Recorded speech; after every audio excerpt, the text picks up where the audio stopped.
Welcome to Revive Ministries Podcast. This month's theme is our connections. We focus on like the communities we belong to, and sometimes how we may struggle with our connections for various reasons, and that may impact how our outlook is, how we communicate, or if we communicate. But before we begin, I just want to touch upon that. This month is World. They have February 4th was World Cancer Day, and just want to shed light to the work that they're doing in efforts to reduce global burden in regards to cancer, promote greater equity, and ensure cancer control remains a priority for the global health and development agenda. I just, as much as the podcast talks about various topics, I do want to always kind of shed light to or events like this. Obviously, it impacts a lot of people around the world. So you can read more about it by just looking up World Cancer Day. And today we have, with that said, today we have a new guest. Her name is Barbara Hunt. Thank you so much for coming on and being a part of the conversation. Thank you, Barbara. Thanks, Robert. Great to meet you. I just want to share a disclaimer before we begin. In the States, we have 988 as a suicide crisis lifeline. I encourage you, wherever you are in the world, to find what resources may be helpful, maybe something like this, or maybe it's a community, maybe it's a friend, a coworker, just anyone that you can, if you're not feeling well, to just let someone know that you need help. If you need, it's the hardest thing for adults to do, but I encourage you to find those people that you feel safe and connected enough to say, hey, I'm not doing so well. We all try to put those masks on that we're doing so well, but I just want to share that. I want to start off with an African proverb, and then we'll just start talking. Is that okay, Barbara? It goes this way. If we want to go quickly, go alone. If we want to go far, we go together. What comes to mind when you hear this proverb? Well, I think really how much we need each other. I was reflecting on this a little while ago as I was at somebody's funeral and thinking how we're carried out in people's hands and we come in, we're usually caught in people's hands, and it like that sort of sums up the fact that we don't really do anything on our own all through our lives. We're so it's not really codependent, but we need each other, and I think we're under an illusion if we think that we can do very much on our own.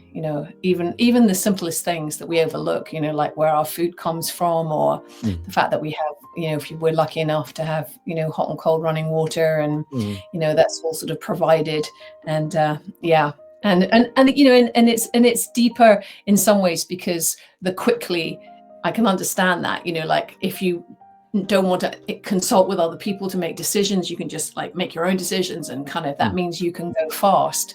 But actually, if you want to build anything significant, it does involve other people, and teamwork is an extraordinary thing. But then it gets complicated because teams have people in them, and people have different views about how things need to be done, and it sometimes takes longer. Yeah, I totally agree. And like like when someone's born, a lot of times the the most important thing is touch. Well, babies needs that comfort that from their parents, and then I feel that it gets overlooked as we get older, but we do need that community. We need it as a part of our holistic journey in that regard. So the idea is that medication management could go so far. Other things can be helpful, but a lot of times we need people along the way. I kind of feel we may have been hurt, and from past relationships, we may have experienced trauma or something that may be a huge barrier, and it's understandable to be like, I want to go it alone. A lot of times working in the mental health field, sometimes that step up, I guess the first step is maybe finding a positive community, maybe not finding friends, maybe it's not finding those direct connections, but finding a community that's positive, that you feel safe in. Anything you want to share or add to that, Barbara? Yeah, well, back to what you were saying about like finding people who you can connect with, Mm, and our physiology needs other people around us. mhm, We co-regulate, our hearts go into coherence when we're with other people, and mhm, there are an amazing array of things that are so much more fun when you're with other people, you know mm, dancing or singing together, lots of things that now science is proving are really mhm, good for our mental and emotional well-being. And mm. yeah, I think there's a lot that means that we're better together. We, Flash mobs. I think so. I'm half Korean, and growing up, we did karaoke all the time. We used to always do as Noribang, and for me, there's something about being creative. A lot of times, working in the mental health field, I always kind of push or encourage them to be creative, whatever they're going through. Something I do it today. I come back from work, a hard day. I need some outlet, some creative outlet to kind of process whatever I've been through.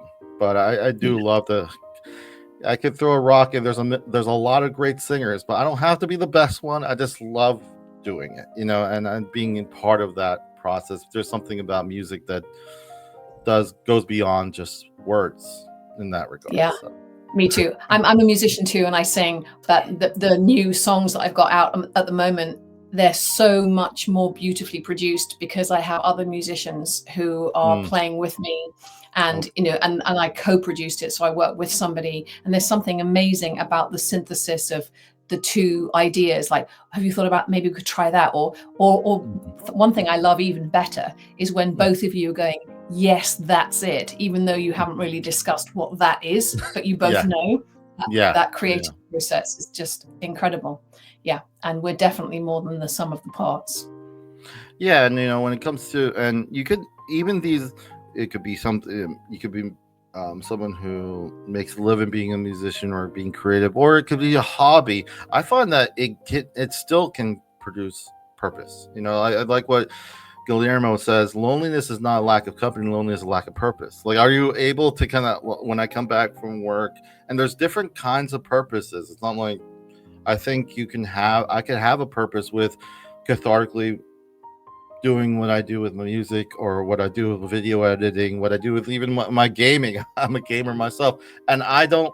For me, I'm unapologetic because I find it cathartic. It's not used as a distraction. It's used for me to process, and I feel that a lot of times when we define words and define what we do and how we do them, it makes us connect better because we know we're comfortable in our own skin. We're not like trying to make a lot of reasons why we do or what we don't do. And that can be very helpful when it comes to connecting. But I want to ask you, shifting gears, what would you say to those who say they don't have enough time to connect? In regards to this topic, what would you say to them today? Well, it's interesting. I mean, I love the last quote about purpose because, Hmm. sometimes people say you can be in a room and Hmm. still, with, full of other people and still feel lonely. But Hmm. the purpose part is about feeling like you're connected into something that is meaningful, like that Hmm. whatever it is that you're creating with others Hmm. is meaningful. And so that I always think, like, well, and back to the other one, like the lack of time, it's like that lovely quote about, if you're too busy to meditate, you're too busy. Hmm. Don't have enough time to connect. And I think maybe it's more challenging now because we do have very busy lives, and I'm old enough to remember life before the internet. Like, Yeah. it definitely has made a difference, and to the amount of time that we feel like we have available to do the simple things like we would have done, like gather together and sing together, or Hmm. working on projects. But I think there's more of that coming back now. In fact, local to where I live, there's a community growing project. So there's a garden where you can go and volunteer and be part of that. And there's people who take care of the town, and they clear the stream, and they plant the bulbs and all that sort of thing. So I wonder whether or not it's a combination of doing the things like volunteering your time that would mean that you automatically are connecting with other people, and you have some kind of purpose in that because you're contributing something. Yeah. Yeah. Yeah, I think it could be both. In regards to, um, at least working in the mental health field, a lot of times, connections can be broken, and the individual doesn't want to connect. Wants to, has a tendency to isolate. So it gets a little tricky because the idea is I'm working with them and trying to find solutions, and you know unfortunately, when a person experiences such maybe acute trauma or acute um, distressing feelings, they may not want to have that one-on-one connection at all, and it's understandable. So finding a community or shared interest is what a lot of times the avenue we would go. Like, find something they are like. Maybe it's horticulture, like planting things, and then maybe they could find other people who do the same thing, and it could be not only something for them to connect, but something for them to cope.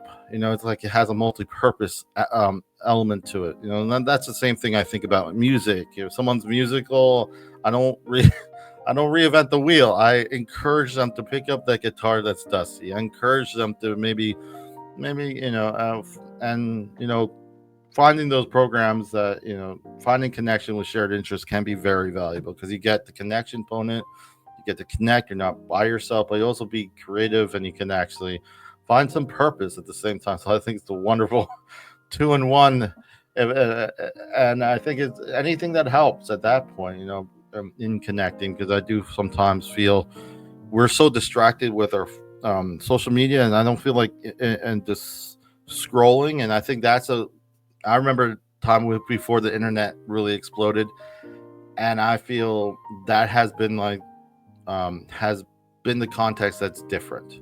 We used to Mm. have so many ways to distract ourselves, and I feel that can be more of a barrier when we get used to avoiding anything discomforting, because Yeah. connecting can be discomforting, and we're always kind of skipping ahead and finding ways to distract ourselves.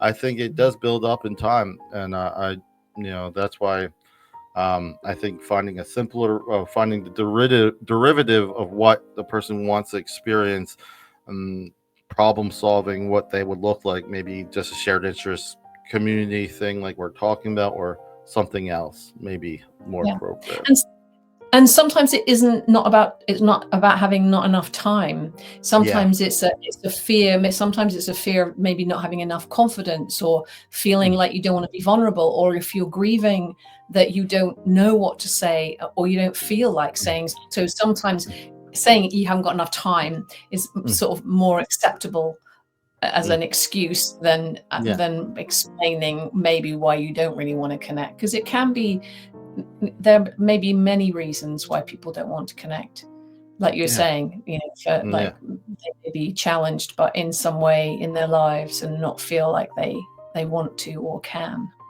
or that anyone cares. Yeah, and I feel like and that's why I feel it's important to have that time, at the very least, for yourself to reflect on what is maybe more appropriate for you, but also what may work for you. Maybe it may not be the direct path, but maybe something else. I want to ask you at least for you, what has helped you stay connected with those around you, and what did not help? Like, sometimes it's good. Everyone's context is different. Those who are listening, it may work, it may not work for those, and that's not. It's just for me. I'd like to hear how other people do it. It may be helpful for those listening. What has helped Yeah. you? Yeah, well, as you know, I'm a forgiveness specialist. So I'm a Mm. coach, and I've written a book called Forgiveness Made Easy. And so I think that actually what helps me stay connected is Hmm. having a way of working through Mm. holding on to any resentments or grievances, because I think we do that in our everyday lives. The little things build up. It doesn't have to be a massive big thing, and sometimes people have experienced trauma, and Mm. I do work with people who've experienced trauma or Mm. abuse in their childhoods. But we also have everyday things where a colleague at work's a bit annoying because she talks so much, or Mm. somebody else does something, like they let you down, like a friend doesn't come to a gig of yours and you're disappointed that they don't show up because they're more important, they've got other things that are more important.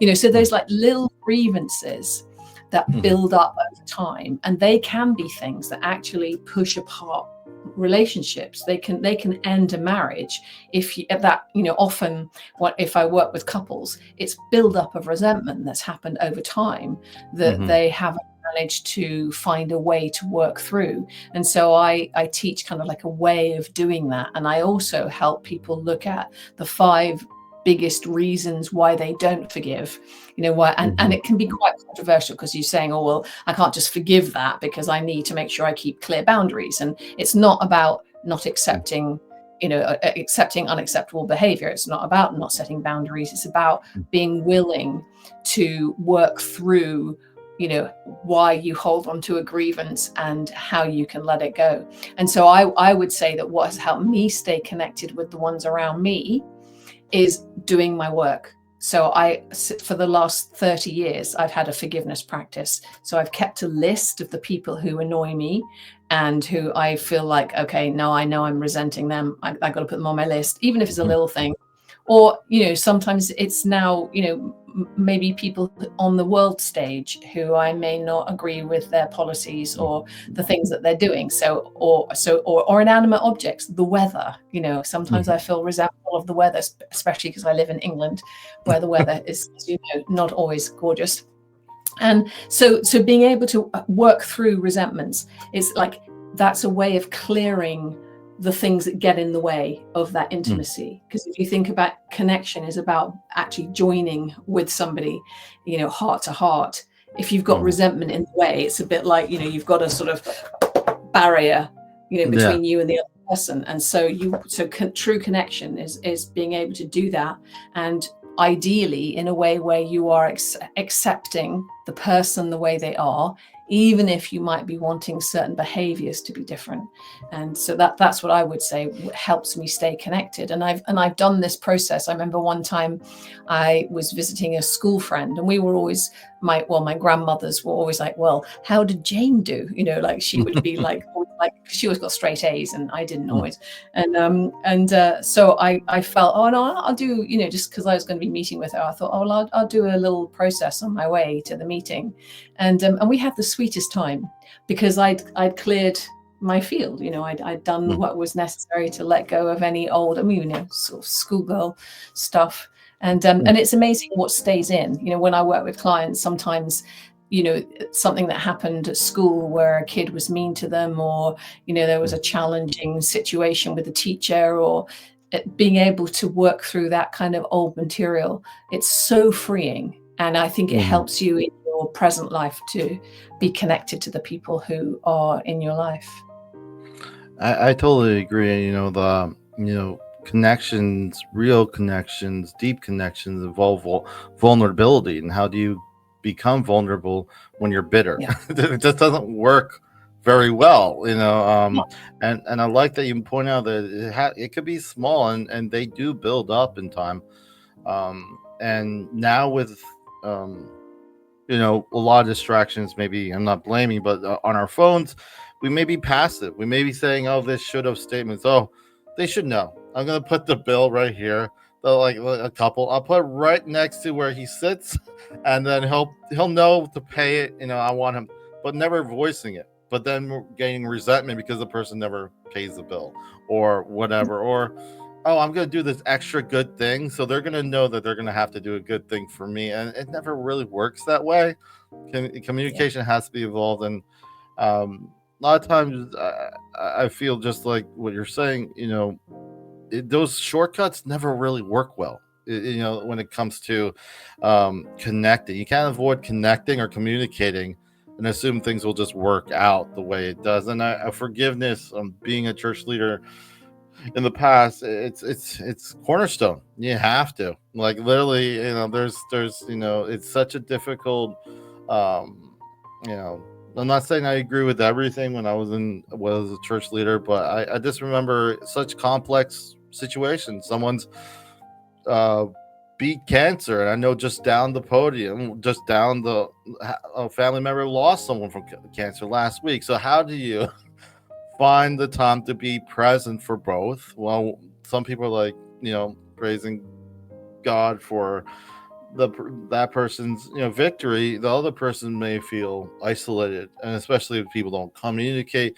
is highly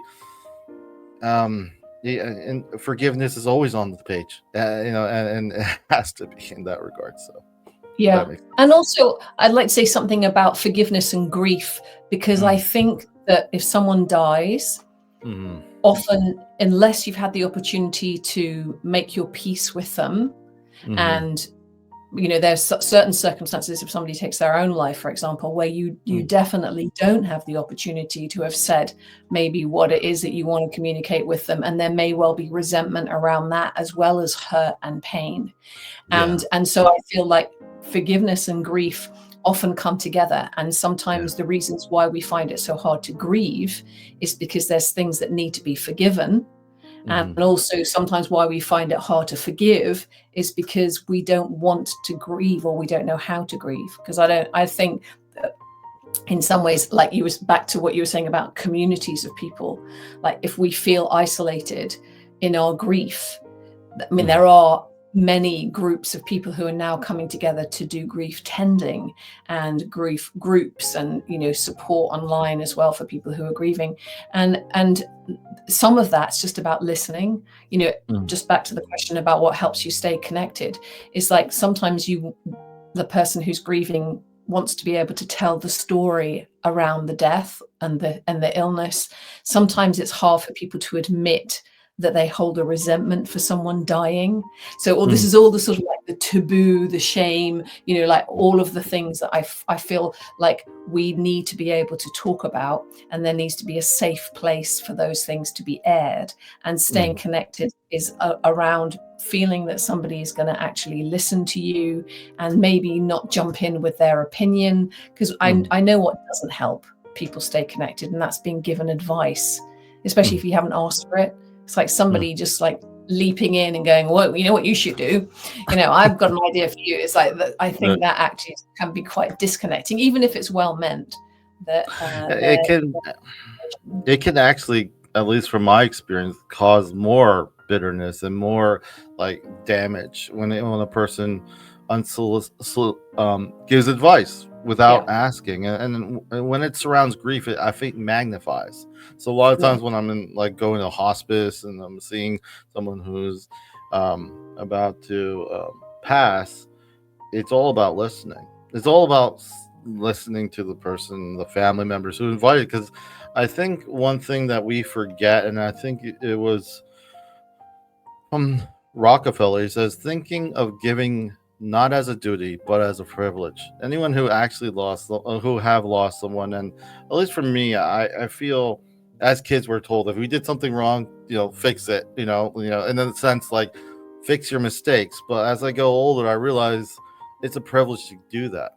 And if anyone has been surrounded by grief or experienced grief, I think they know what I mean by this. So and when I'm there, it's just being present, not having it, but it's uncomfortable. If you're not used to communicating and you're around someone who's grieving, the initial response is, I want them to feel better because it's making me feel uncomfortable because they're not feeling, they're sad.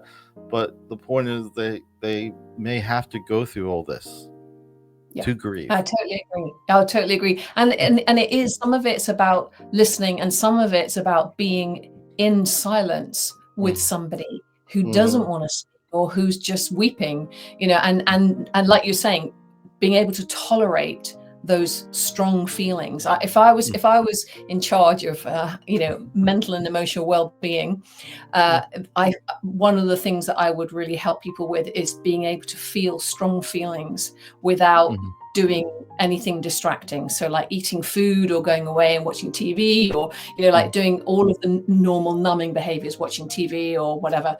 To just be able to sit with your feelings and let yourself feel them is incredibly challenging, and especially when you're on your own. Sometimes people find, depending on the kind of person you are, sometimes people find it too much when you've got people around you. Like if someone's sympathetic to you, that can make you feel more emotional, more like crying, and and other people actually need to have the presence of other people so that they can feel like they can cry on someone's shoulder.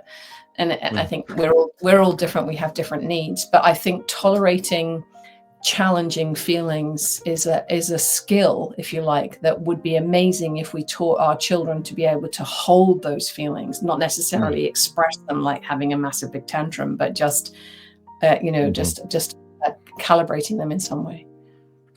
I want to ask you a question. Why do you feel why do you feel sometimes it's so hard for us to find time? I keep mentioning time because I do feel that's a lot of times what I hear. Oh, I don't have time to do this. Why do you feel it's so hard for us today, per se, to connect? I know we kind of touched upon it, but is there anything else you want to add to that? I do. Back to what I said before, really, is like some of it I think isn't necessary. It's like time sounds like a really plausible reason why you can't connect with people. And some of it is just there's so many distractions and so many other pulls on our time.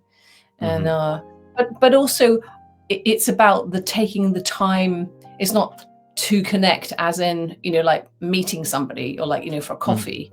I think it's the time to just be with somebody and to make room for the conversation to, go in its own direction or whatever, and without distractions. I mean, I do find this even with my friends. If there's a phone on the table, if we're eating, I don't want there to be any phones. I want the phones to be off in a handbag or in another room or something, so that we can just be together. Because they're so distracting all the time to be interrupted. I mean, obviously, if there's some kind of child emergency or something, then you need to keep your phone on. But I think I do think that there's a lot of it is to do with the use of our electronic devices, but also ironically, that's how we connect. That's how you maintain relationships with people over distance, and it's how I can have conversations with podcasters in different countries. Which is amazing. I think it's like when we used to say, and we still, money's the root of all evil. I think money is necessary. It helps us survive, but it's how we view it and how we use it. And I think in the scope of time that social media has blown up as it has, I feel we're just catching up to kind of recognize that it has at times if we use it in a and it becomes disruptive, it can have a very negative impact to our communication. It can be distracting and also maybe even destructive to our relationships because we're so dependent on our devices, and that's a whole nother topic. But it's also just very important for us to know that the idea of social media, the idea that we could connect from far, it's a nice idea. But what happens is when it becomes disruptive, when it disrupts our self-care, our ability to do things that will not promote us to isolate, not promote us to do have negative habits or reinforce negative habits. Those are things that I feel are leaning towards where what social media was made for becomes more of a detriment to our ability to connect. So I a lot of times try to turn off my phone or like put it away, and we always have these emergency reasons, and I'm not trying to be coy about it, but working with clients, just ambiguous, like an example would be like, I'm like, you need to let's see if we could turn off your phone for an hour so you can have time to kind of work on whatever.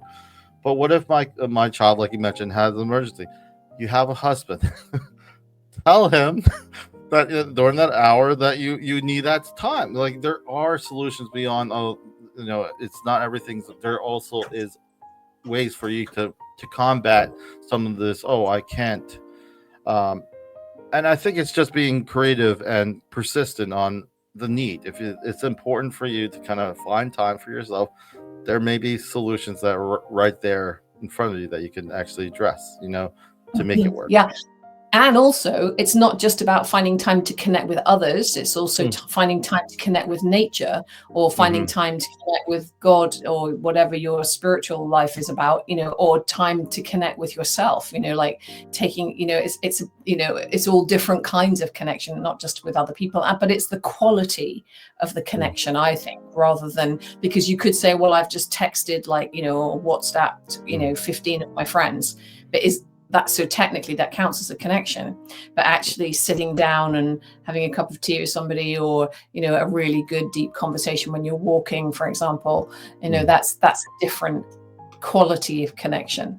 And in fact, I did hear something a while ago, which was the difference between a text. I think they were measuring people's brain waves and their heart resonance, and the difference between receiving a text and a voice message there's a massive difference, just like how your heart responded just hearing a loved one's voice, which is interesting. No, I totally agree. It doesn't surprise me. Those who unfortunately have lost someone, they keep those voice memos. They keep the voice memos of the one who have passed. I rarely hear, like, if they were to compare, I were to ask, and obviously everyone's different, but I were to ask, what would you rather hear, their loved one's voice or a text message? I think it'd be hands down their voice. There's something about hearing their voice. But I want to switch gears and get, a lot of times with new guests and returning guests, your new guests, I want to allow you the time to share a little bit of your story. What brought you to what you're doing, and with forgiveness, the book that you mentioned, all that. And I just want to let you know, those who are listening, all the links will be in the notes, so you can find out more about the book and everything else. But the floor is yours. Just whatever you feel comfortable sharing. Thank you. Go ahead.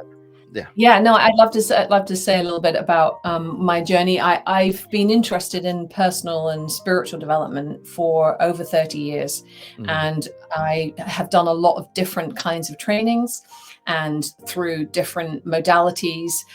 Like you've said in another podcast, that you've explored different religions, and so it's like, so there's different I have different views on different things, and but I've been always interested in the tools, in things that help us to cope with life. And as life gets progressively crazier, I feel like we need these inner qualities and processes that we can use. And I was very lucky to do some personal development training quite young, and I trained to do self-esteem work. So I became a mentor and trained to teach self-esteem courses and purpose courses through an organization called the More to Life program, and really then got very interested in the subject of forgiveness. And funnily enough, as a musician, I was also trying to always promote music, and found that there was a sort of a segue between what I was wanting to express about life, the universe, and everything, and also I was just more and more interested in the subject of forgiveness. And so I realized I needed to write a book about it. And I was working at the time on a retreat, and we would have clients come into the retreat, and we would do very deep emotional release work with them. And they were also doing fasting and juice fasting and, and healthy things. But we were finding that the results we had with the clients were extraordinary, because they were releasing their emotional baggage as much as they were releasing. They might come to lose weight on the course, but the weight they were losing was the weight in their hearts. And so I got really curious about forgiveness, and really understanding how powerful it is and what a transformational tool it is. But then I got really curious about, so if it's such a great thing, and it's in every single major religion, and we know that it's something ideally that will help us to feel lighter and feel better, why don't we do it? What's that about? Why, if you had a magic pill and it makes you feel lighter, and it reduces your blood pressure, and it lowers your cortisol, and it improves your relationships, and it enhances your sex life, and it gives you better sleep, and makes you feel lighter. And there's even been studies on, you can jump higher after you do forgiveness. I mean, literally they've measured how high people can jump, and after forgiveness you jump higher, and the perception of hills is like they're less steep. So if it's all that great, why are we still at war? Why are we still unable difficult to solve our differences as a humanity. And so that was really what drove me to write my book, was like, what are the 5 biggest obstacles to forgiveness? And so that's really what my book was about. And how can we, because that was one of the obstacles. It's like, well, how can we do it? And it's in all the religions. And, in Christianity, Jesus basically says, how many times should I forgive my brother? And Jesus says 70 times 7. So that's like every single time. That's not like apart from these circumstances. It's like every time. And you keep doing it. And it's practice. And we don't think of things like that as a practice. Meditation is a practice. Mindfulness is a practice. But forgiveness has somehow been left out as a practice. And you can meditate for decades and never forgive a soul. You can lift weights, you can have a healthy diet, never forgive a soul. So it's like, so they're not interchangeable. They're different things. And just like a meditation practice or a yoga practice, you don't go, oh, I've done yoga. Because you might have done yoga a day. So it's like, I forgive you. So forgiveness is a practice. It's something that you do, so there's a piece of work you might want to do on your mom or your dad. You do your forgiveness work. And then if you're still in relationship with them, they may annoy you again, and you may need to do another layer. So it's an ongoing practice.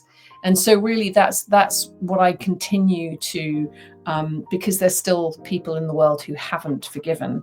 There's still work for me to do. And I work one-to-one, and I also do what's called forgiveness fields. So I get people together on a Zoom. Everybody works with their microphones off, but I guide everybody through the same process at the same time. So you go through, this would be the practice part. So once a month you come, you think, oh yeah, this is the person on the top of my list. You do your work. You come back a month later, this is the new person on the top of my list, and then you do work. So that's the sort of the thing that I offer. And then, as I said, also music. So yeah.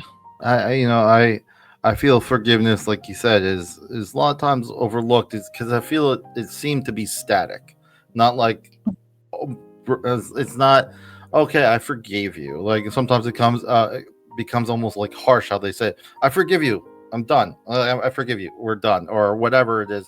But forgiveness is I feel there's so many elements, just like you're describing, of reframing what happened, and it's really not about them actually forgiving you either. It's not about them even participating, about you allowing yourself to forgive them and moving on. And there's that kind of lightness that I feel, unfortunately. Especially when COVID-19 happened, there were a lot of people that I was working with who are watching news and not sleeping. They're watching. I'm like, you could be the most informed sick person I know. Like, I don't know what to tell you. The whole thing is, I think what's his H.S. Thompson says, I don't see how you respect yourself if you must look in the hearts and minds of others for your happiness. The idea is that you're not being kind to yourself to forgive. Like, you don't take that moment to say, maybe it's more important to be right than to forgive. It's more important to win an argument than to forgive.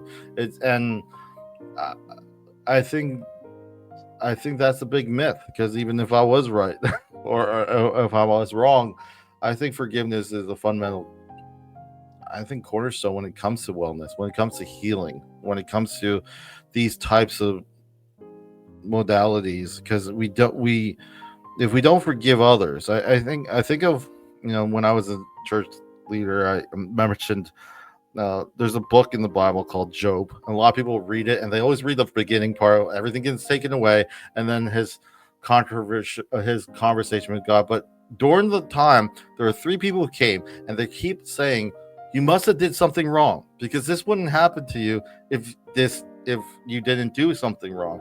And it kind of speaks how we are as human beings. If we're comparing rap sheets of how we're doing, if this person is having all these problems, is because they did something wrong, or else everything I'm doing reflectively is in question. And I feel as if we're able to forgive ourselves and others, I think that gets a lot lighter. We get a lot lighter because we're not focusing on things that are out of our control, in that regard. Yeah. So Exactly. Yeah, and to the quote about, like we wanting other people to be different, I think there's a Course in Miracles quote, which is, if you were different, I'd be happy, and if we're expecting the other person to behave the way we want them to behave, then somehow that'll calm us down. And I think that's happening more and more, is that we have expectations about how other people should treat us, that we're projecting outwards, as opposed to taking 100% responsibility for, if we get triggered about things, then we do our work, and to take responsibility for what happens inside of us. And that, there's some great quotes about forgiveness. One of them in my book, which is anonymous, I don't know who wrote it, but they're a genius. And it says, not forgiving somebody and holding your resentment is like setting yourself on fire and hoping the smoke will bother the other person. And I love that, because it's like, we're always the ones who are in pain, and the other person's just off doing whatever it is they're doing, and they're probably not even thinking about us. And yet, but even that is not enough of an incentive. Sometimes people really, really do want to hold on to their resentment, and they want to take it, and you can. That's the thing. You can choose to take it to your grave. You don't have to forgive anyone. Of course you don't. But it's just the downside of it is not really explored enough. And culturally, we prefer to have resentment. And if you think about all the movies that are based on resentment or revenge, it's like, and so few that are based on forgiveness. It's not cool in the same way. And my dream would be for somehow goodness, truth, and beauty to become cool, to become as desirable as revenge and hatred. And I feel a lot of times with revenge and bitterness, it all fits in the box very neatly that we put, because it's all black and white. It's like, this person did this wrong to me, so this person's bad, and this person is always going to be bad in my mind. I think Jody, because she writes it this way. She says, if you meet a loner, no matter what they tell you, it's not because they enjoy solitude. It's because they have tried to blend in the world before, and people continue to disappoint them. But the question is, after this quote, is like, then what? Then what? Because the thing is, we all have been disappointed before, right? We all have been hurt before in some way or another. The question is, then what? Do we just hold on? She doesn't go beyond this, but I think it's important to note that we've all experienced disappointment, and not to minimize anyone's experience. It's what's after, how we respond to this disappointment, this hurt. And we don't live in the vacuums. And I do feel the emphasis emphasizing this is more about quality of life. What is important to us? How do we define success? Is it always going to be outsourced to someone else, some achievable marker that makes me successful? Or can I be happy today? Can I be successful today just by prioritizing what's important to me, not what's important for everyone else that's around me, in that regard? And it's difficult to get there if you're bitter to everyone. It's difficult to get there when you're angry about everything. It's easier, not say it's still hard, but it's easier if you are forgiving others. Then you have more time, not spent being bitter. There's more time maybe spent on figuring out, in this world that we live in, what's important to you and what do you want to focus on. And, in that regard, that makes sense. Yeah. And to your point about success, is that culturally we only really measure success in one way, which is how much you're worth, like your financial number, as opposed to your worth as a human being, as in like your success. Are you able to forgive other human beings? Are you, making a contribution? Are you on purpose? Are you kind? Are you thoughtful? Are you present? Are you a whole, wholly available to the needs of the moment, rather than just this one measure of success? And I think that also goes back to what you were saying about, we think everything is in black and white, as opposed to there's subtleties. So somebody may have done something that's really challenging and really difficult to forgive, but there are so many inspiring stories of people who have forgiven incredibly challenging things. And how are they able to do that? What has it taken for that human being to be able to decide to not hold that person in ill will or to hate them? Because that is an incredible thing. And to me, that's success. I mean, that's true. Like success as a human being, as opposed to just as somebody who's having their numbers counted. Yeah, and I feel a lot of times the success that having the numbers counted, it's always it's really viewed on the external inward, not the inward from us. And Mhm. in regards to, um, you know, I'll tell you, I have a couple pastor friends, and one of them, one of the main thing, if you're whatever faith you're in, but in this context, being pastor, if your family's, if you don't spend time with your family, if you're not, if you don't have great communication, you avoid your kids. Usually, ministry or what you're doing is not going to work out very well. They always say that you start from ministering with your home, with your family. You start by being connected with your family, then work outwards. And I feel it's important when we look at when we think about that, that we're reminded that when we think about success, and it's really about when I come back from work and it'll be a hard day, and I'll say this in this experience, I have nothing. Maybe we don't have anything. I'm just coming home. I'm excited to come home. There's there's nothing really like special going on, but I'm happy to come home.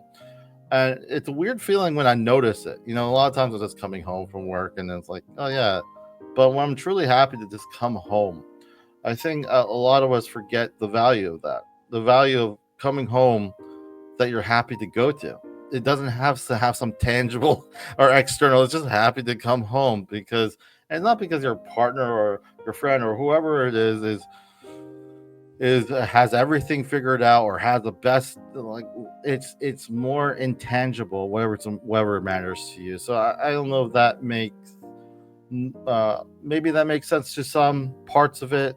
This one quote as we end, I'll get your final thoughts. I thought this was interesting. I don't know who wrote this, but whoever, if you find who, I thought it was beautifully done. So the loneliest people are the kindest, the saddest people smile the brightest, the most damaged people are the wisest, all because they do not wish to see anyone else suffer the way they do.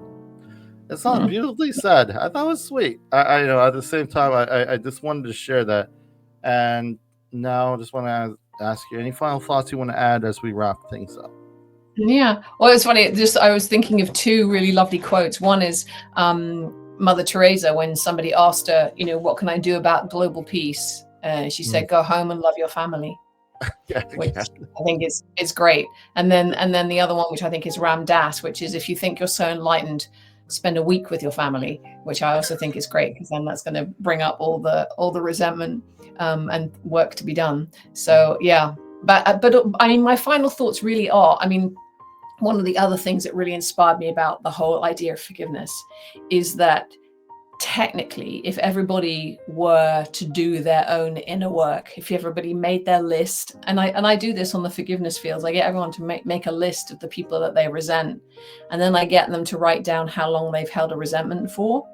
And most people, if they're over 20, they will have probably about 100 or so years worth of resentment. Some people around 300 years. So in a group of like 20 people, you have over 1,000 years of resentment.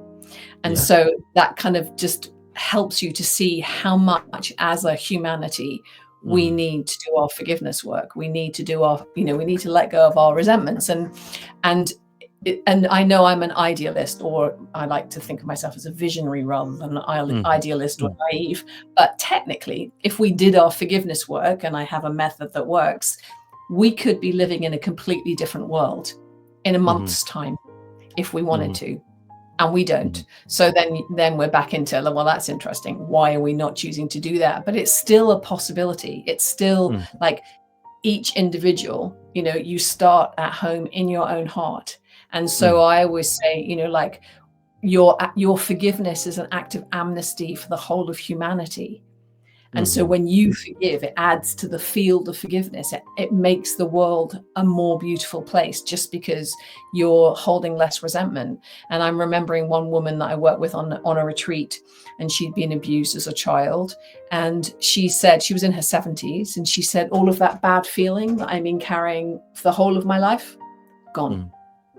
See, and that's the potential of forgiveness, is that you can remove even decades worth of grievance and hurt and pain in an hour. Yeah. And I feel that, a lot of us now invest our times distracting, like putting band-aids to a broken wall. The wall just needs to heal. You need to be kinder to it, forgive what happened. We're human. Allow yourself to be human. A lot of times working in the mental health field, when we say mental health, a lot of times people are saying mental illness, not mental health. They're not really emphasizing the health part. They're mental maintain. I wouldn't. I know there's a lot of possibilities if we're kinder to ourselves, if we emphasize more time on self-care and not worry so much about what the world thinks about. Because at the end of the day, if you see that you're going to live with you, and if we're uncomfortable with living with our own self, and we're constantly needing distractions, whether it's a nice vacation or a holiday, as you guys say it, or just a new car, new house, if all those things are just gonna end, but at the end of the day, if you're not happy with yourself, and part of the reasons, like you mentioned, is forgiveness. If you're not able to forgive yourself, you're just running away from yourself, which you are with yourself. So I encourage you, those who are listening, to put yourself as a priority. When I say be kinder, I'd say not to be nicer. We be nice, what happens? We avoid conversations a lot of times. We avoid conflict. For their relationships that matter to you, there may be conflict. There may be things that you butt heads because you're closer to that individual. I think the avoidance, the distractions may have hurt us, but it doesn't mean it needs to define us. I think there's ways, just like you said, with forgiveness, that may be helpful regarding this. There are ways through it. That's the fact of it. There are ways through, and exactly as you said, like our mental health. I wish we said more mental and emotional health, because it seems like it's all and it is in the mind, but it's also in the heart. And I feel like we need to put the heart in more. And think about what that needs, and having a peaceful heart. That there's another really famous quote about that. Ultimately we want peace of mind and peace of heart, and the only way you can get that is by not having a load of resentment running around in there. So I just want to say thank you so much. Thank you for coming on and just being part of the conversation, Barbara. It's so wonderful to have you on. And like I said, to those who are listening, all her links, her books, everything that she's doing will be in the notes, so feel free to check them out. I encourage you to do so. Remember to stay updated with Revive Ministry through the various platforms. ReviveMinistryFL.com is our website, our YouTube channel. Check that out. You can see the video version, or like you can listen to the audio version in the website. This is goodbye from Revive Ministry, leaving with the last quote from Desmond Tutu. He says, "Do a little bit of good where you are. It's those little bits of good put together that overwhelms the world." Nice.